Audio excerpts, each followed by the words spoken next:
Good morning. We're live. I'm going to give this just a couple of minutes to get everything all lined up with all of the Facebook and YouTube, etc., and we'll dive right into this morning. Give everybody just a second to get on here with us. So be with me for a moment. I'm going to enjoy a little bit of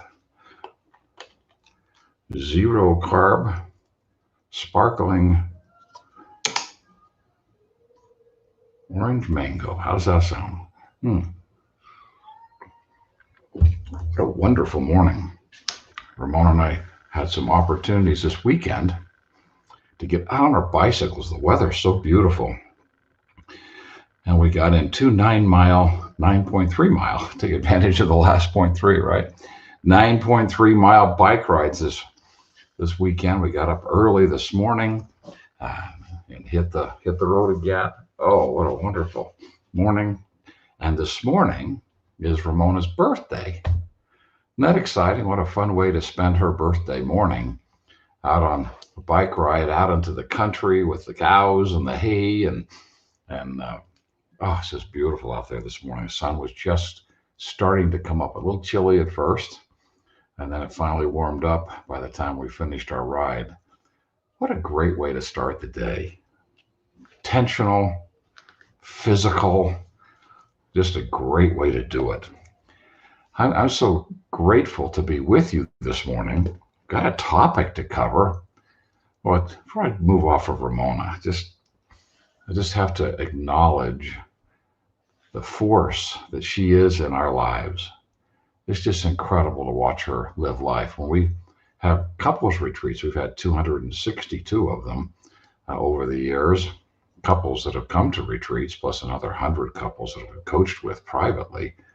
But at the end of those 4 or 5 days and 3 or 4 days, and I'll tell people or ask people what was their favorite thing at the retreat. And they always said, watching Ramona live life. She is just so true all the way through, so consistent all of the time. Just an incredible companion and partner. Just love her to death. We've spent over 46 years together, and today is, she won't mind me telling you, her 68th birthday, because when you get to this age, it's kind of exciting to say, I'm 68 and I'm in pretty darn good shape and enjoying life. Isn't that awesome? So a big shout out to my sweetheart Ramona for the joy that she brings into my life. Just completes me. We're climbing in bed last night and I turned to her and said, I just can't imagine life without you. Wow, what a treat. Well, there are two things that kicked off this morning's topic.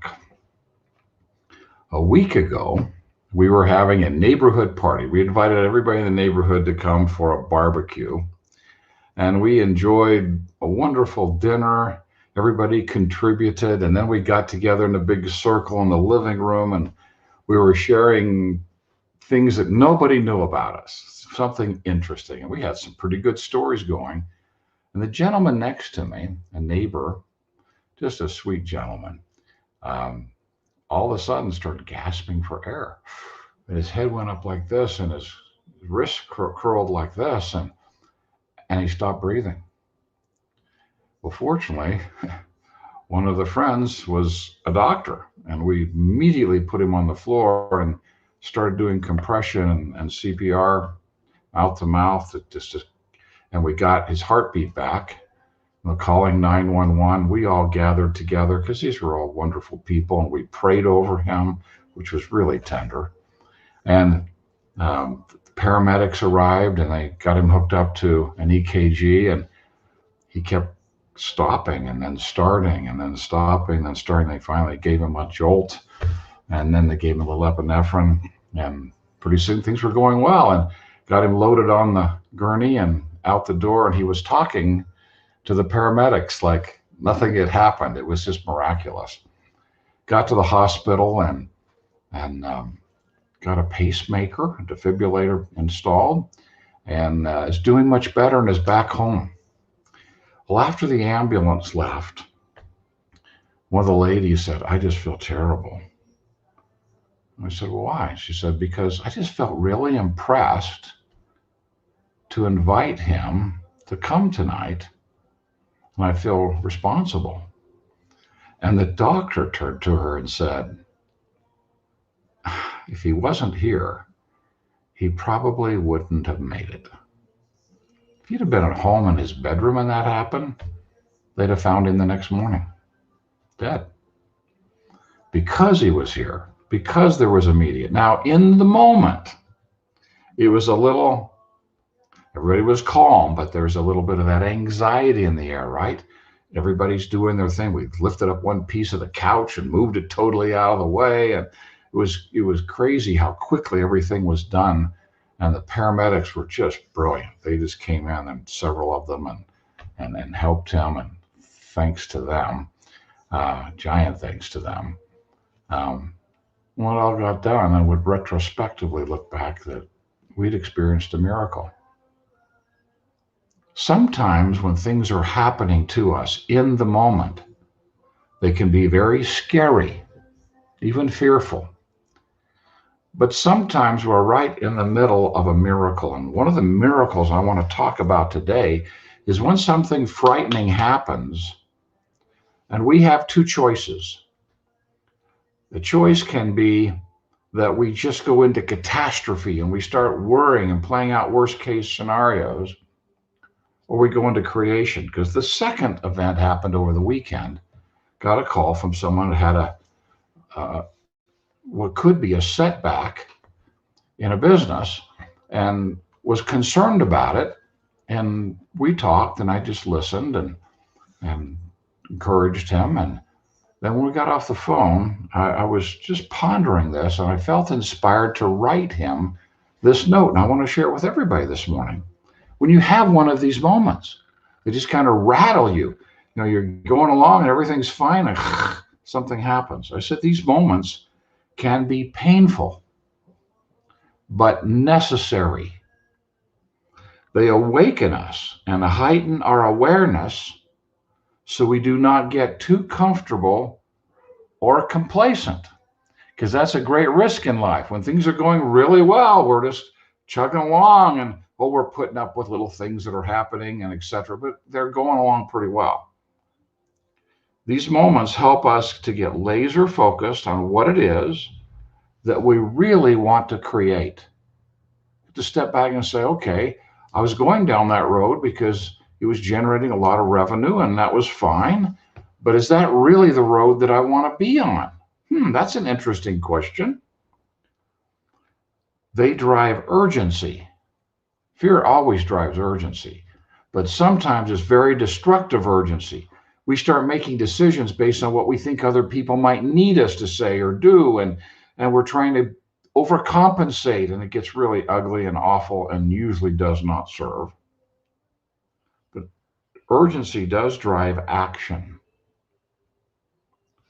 These are all good things. If the action is to step back and to get retrospective and introspective and take a look at everything and say, was I getting a little complacent or comfortable?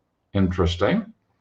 Was I trying to get to a point where I was struggling for long enough that I could get to a point where I didn't need to struggle anymore?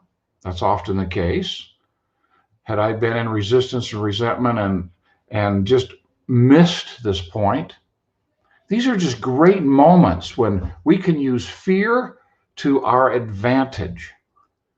It just lights us up. And if it can be used to create awareness and go, whoa, like the paramedics coming in, knowing exactly what needed to be done.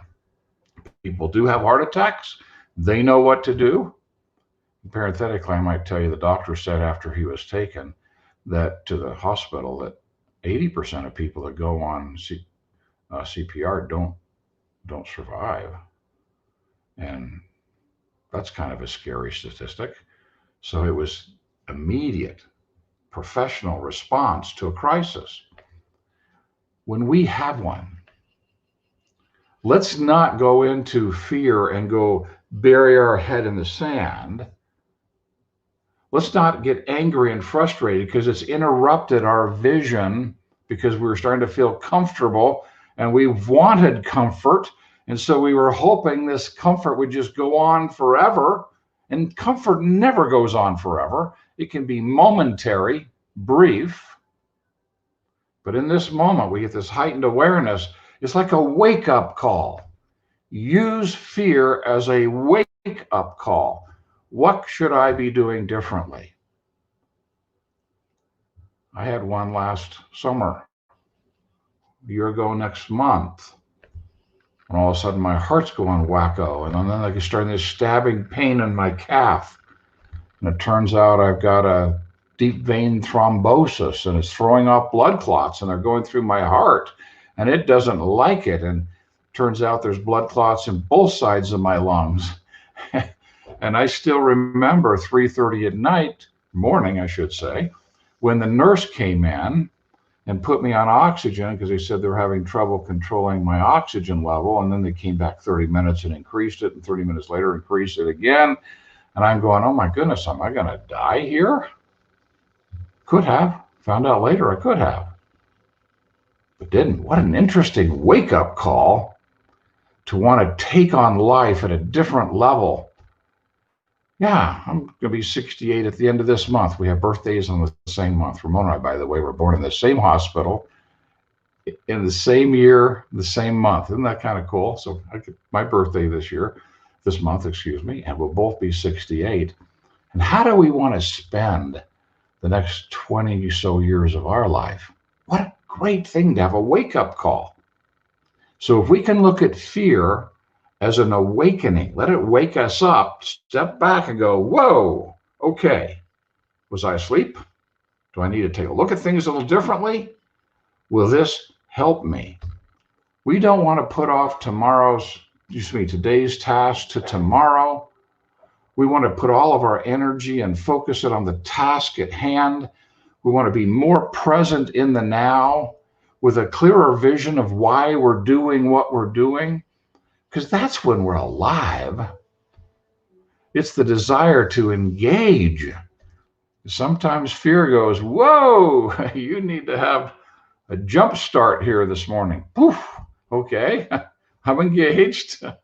Okay, let's embrace these obstacles. Let's figure them out. Let's get through them. Let's learn from them. Let's use them empathetically to serve another person. Let's connect and serve with everyone we meet.